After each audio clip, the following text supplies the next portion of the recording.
One day, I was driving my car through a hilly area. The sky was full of clouds. It looked like rain was coming soon.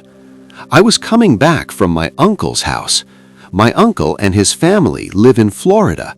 I had visited them for a few days.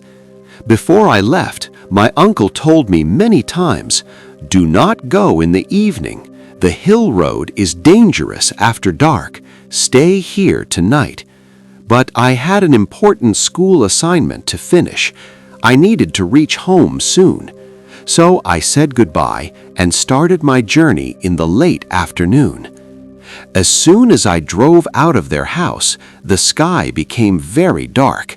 The clouds were thick and black. I thought to myself, it will rain heavily soon. I turned on my car lights and kept driving carefully. After about 10 miles, I saw a small, lonely gas station on the side of the road. There were no other cars or people around. I needed to fill petrol, so I stopped there. An old man was working alone at the station. He looked weak and tired. When he saw me, his eyes opened wide with surprise. He asked me slowly, "Young man, are you going up the hill road?" I said, "Yes, I'm going home that way." The old man shook his head. He looked worried. "Please don't go alone on that road now. It is getting dark. There is a small motel just back there. You can stay the night safely. Come back in the morning when the sun is up." I listened to him, but I did not want to stop. I thought he was just being kind. I had to reach home fast for my assignment. I thanked him, paid for the petrol, and drove away. The road started going up the hill. It became narrow and twisty.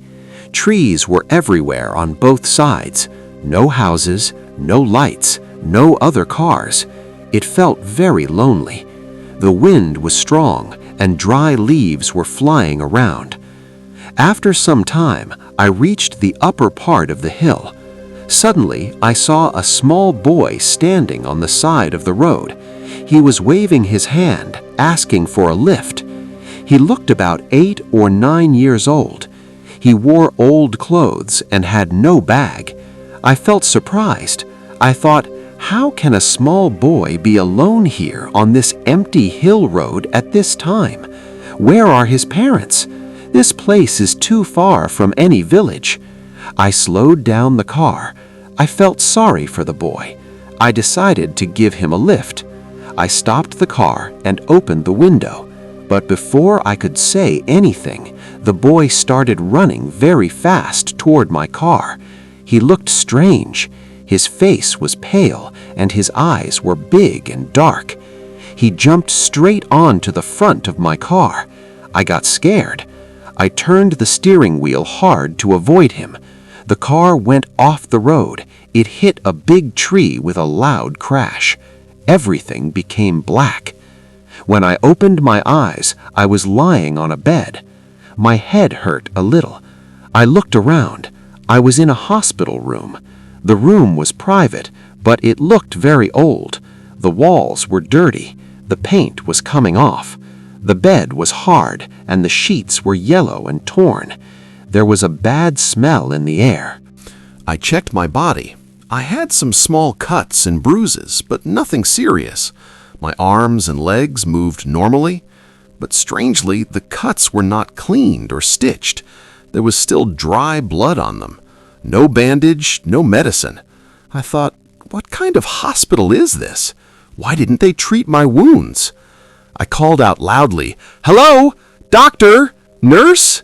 Is anyone there?" No one answered. The hospital was completely silent. I got up from the bed slowly. My head was spinning a little, but I could walk.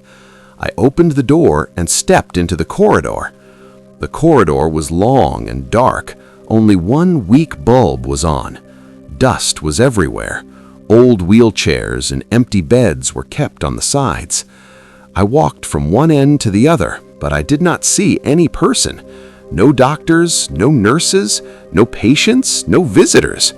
It felt like the hospital was empty for many years. I started feeling afraid. I needed to find someone to ask what happened. I looked for the doctor's office. I checked many rooms, but they were all empty.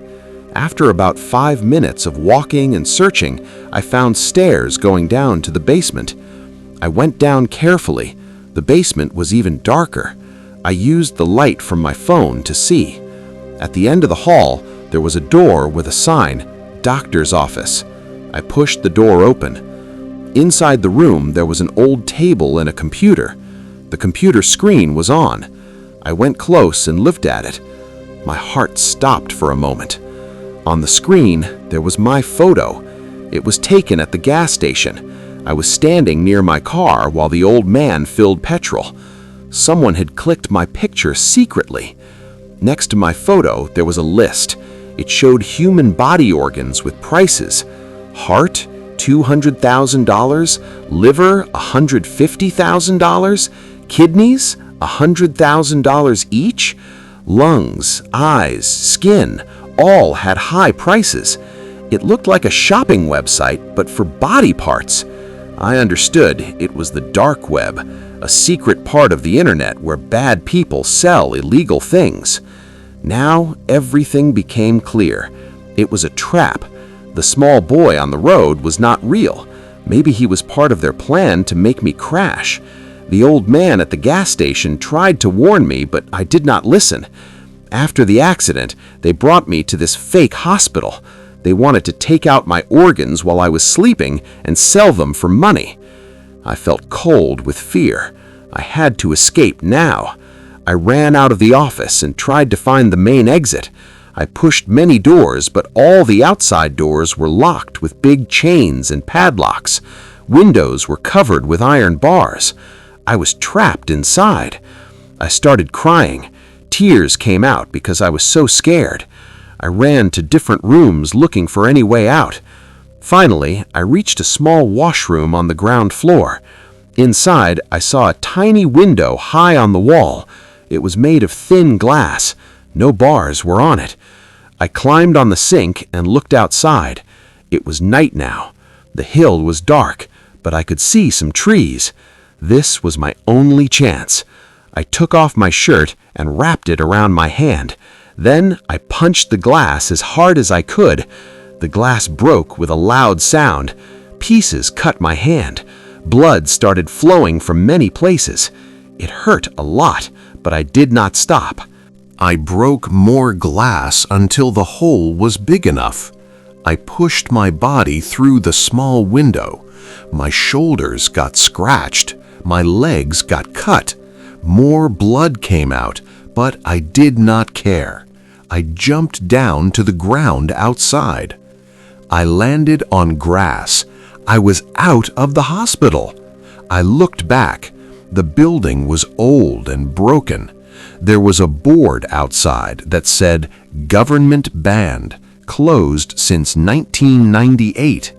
No one was allowed to use this place anymore, but bad people were using it secretly for their crimes. I started running down the hill. My feet hurt. My hands were bleeding. I was tired and weak, but I kept running. I ran for almost 1 hour.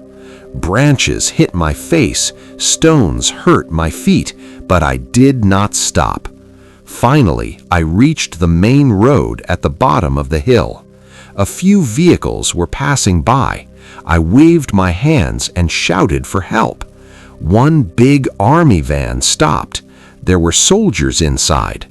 I ran to them and said, "Please help me. I had an accident. Bad people caught me in an old hospital. They wanted to take my organs. Please take me home." The soldiers listened to my story carefully. They saw my blood and cuts. They believed me. They gave me water and a cloth to wrap my hands. They put me in the van and drove me safely to my home. When I reached home, my family was very worried. They took me to a real hospital. Doctors cleaned my wounds and gave me stitches. They asked many questions. Police came and wrote down everything. They said they would search for the bad people. Now I am safe at home. I finished my assignment late, but I completed it. I learned a big lesson that day. I should listen to warnings from elders. I should not drive alone on dangerous roads at night, and I will never forget that scary night on the hill.